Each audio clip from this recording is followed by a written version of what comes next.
If somebody wants to sell his house within 3 years of his purchase, what will be the tax implications on that? If you sell the property within 3 years of purchase, before 3 years, before 3 years are completed, then there are two major implications.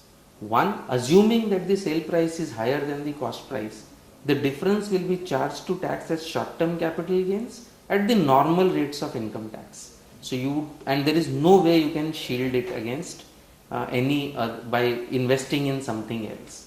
So I think it closes all avenues of claiming exemption from paying the tax on short-term capital gains. Second, if you had taken a loan to buy this house and had claimed deduction for the principal repayment on such loan, then to the extent you had claimed that deduction, that will be returned back as income in the year in which you sell your house. Please remember, this applies only to the principal repayment. It does not apply to interest portion, only on the principal portion.